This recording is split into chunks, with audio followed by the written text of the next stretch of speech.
नमस्कार, ताऊ खबरी में आपका स्वागत है। चलिए देखते हैं देश भर से जुड़ी हुई आज की तमाम ताज़ा खबरें। आईएनएस विराट को टूटने से बचाने के लिए कंपनी ने बॉम्बे हाई कोर्ट में याचिका दाखिल की। दिल्ली एनसीआर में वायु प्रदूषण पर नियंत्रण के लिए सरकार ने लगाया अनोखा कानून। विधि और न्याय मंत्रालय द्वारा गुरुवार को जारी अध्यादेश में कहा गया है कि प्रावधानों का उल्लंघन करने पर 5 साल तक जेल की सजा या 1 करोड़ रुपए का जुर्माना या एक साथ दोनों हो सकती है। इसमें कहा गया अध्यादेश को एनसीआर क्षेत्र और इससे जुड़े क्षेत्रों में वायु गुणवत्ता प्रबंधन के लिए आयोग अध्यादेश 2020 कहा जा सकता है। यह राष्ट्रीय राजधानी क्षेत्र और आसपास के उन इलाकों तक लागू होगा जहां वायु प्रदूषण से संबंधित मुद्दे हैं। वहीं सीजीआई ने कहा है कि आप अपनी खूबसूरत कारों का उपयोग करना बंद कर दें और इस मामले में सुप्रीम कोर्ट 6 नवंबर को सुनवाई करेगा।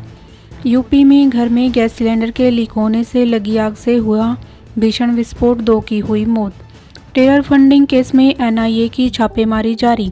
दिल्ली अल्पसंख्यक आयोग के प्रमुख के घर दफ्तर की तलाशी।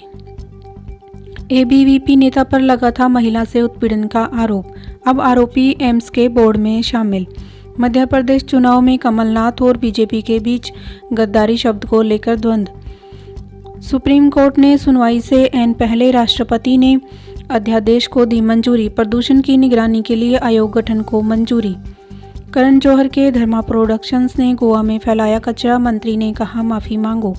दिल्ली के हिंदूराव अस्पताल के डॉक्टरों की भूख हड़ताल समाप्त हो गई है। उप मुख्यमंत्री मनीष सिसोदिया ने दिल्ली में उच्च शिक्षा के अवसर बढ़ने पर दिल्ली वासियों को बधाई दी है। उन्होंने कहा है कि दिल्ली सरकार द्वारा संचालित आईपी यूनिवर्सिटी से जुड़े कॉलेजों में इस वर्ष से 1330 नई सीटें जोड़ी गई हैं। यह 500 नए कॉलेज खोलने के बराबर है। इससे दिल्ली के स्कूलों से पढ़कर निकले उन स्टूडेंट्स को लाभ होगा जिन्हें उच्च शिक्षा के बेहतर अवसरों की तलाश है। एनजीटी को सुप्रीम कोर्ट का आदेश, एलजी पॉलीमर केस में टाल दें सुनवाई। सुप्रीम कोर्ट ने नौसेना में महिलाओं को स्थायी कमीशन देने की मोहलत 3 माह बढ़ाई। जेपी नड्डा का राहुल गांधी पर तंज, कांग्रेस के शहजादे को किसी भी चीज पर विश्वास नहीं होता है। भीमराव कोरेगांव केस में सुप्रीम कोर्ट का बॉम्बे हाई कोर्ट को निर्देश। वरवर राव की पत्नी की याचिका पर करें जल्द विचार।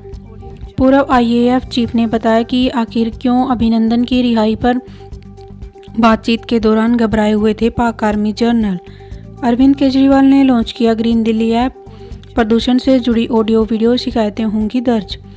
उत्तराखंड के सीएम त्रिवेंद्र रावत को सुप्रीम कोर्ट से राहत। हाई कोर्ट के सीबीआई जांच के फैसले पर फिलहाल लगाई रोक।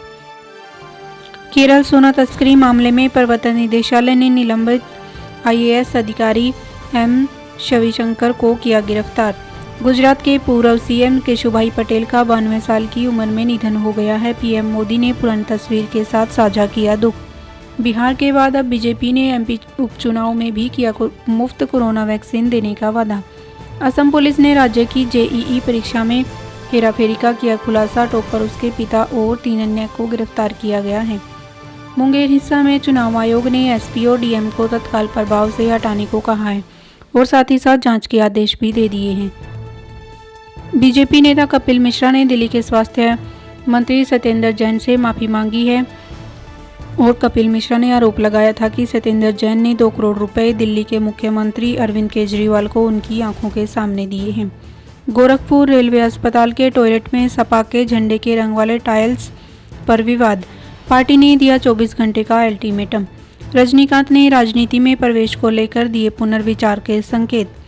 पश्चिम बंगाल में टीएमसी सांसद का राज्यपाल पर निशाना, बोले जगदीप धनखड़ बीजेपी के लाउडस्पीकर। पीएम मोदी ने मुजफ्फरपुर में लालू परिवार पर हमला बोला था और तेजस्वी को जंगलराज का युवराज करार दिया था। पीएम ने भी कहा था कि अगर वो फिर से सरकार में आ गए तो सरकारी नौकरी तो दूर, प्राइवेट कंपनियां भी अपना दफ्तर छोड़कर बिहार से भाग जाएंगी। बिहार चुनाव में तेजस्वी यादव के चौपर के पास उमड़ती भीड़ ने बढ़ाई कोरोना और सुरक्षा को लेकर चिंता। मायावती ने 7 बागी विधायकों को निलंबित किया। सपा अध्यक्ष अखिलेश यादव से मिले थे ये एमएलए। कोरोना के इलाज में रेमडेसिविर, फेविपिरेविर के इस्तेमाल पर एससी में एफआईआर दर्ज करने की मांग। कोर्ट ने केंद्र को भेजा नोटिस। कोरोना ने बच्चों को बनाया मानसिक रोगी, माता पिता के स्ट्रेस से छोटे बच्चों में फोबिया डिजॉर्डर्स। बेंगलुरु स्थित National Institute of Mental Health and Neuro Sciences में रोजाना करीब 40 बच्चे मानसिक इलाज के लिए आ रहे हैं। इनके अलावा 35 बच्चों की फ़ोन पर काउंसलिंग हो रही है। यूपी में कोरोना से मरने वालों की तादाद 7,000 के करीब पहुंच गई है और 1,979 नए मामले मिले हैं। महाराष्ट्र में कोरोना वायरस के 5,902 नए मामले सामने आए हैं। महाराष्ट्र में कोविड-19 के 5,902 नए मामले सामने आए हैं और वहीं पूरे देश में मरीजों की संख्या 80 लाख के पार पहुंच गई है और पिछले 24 घंटे में 49,881 नए मामले सामने आए हैं। इस तरह की तमाम ताज़ा खबरों को जानने के लिए जुड़े रहिए हमारे YouTube चैनल ताऊ खबरी के साथ। धन्यवाद। जय हिंद, जय भारत।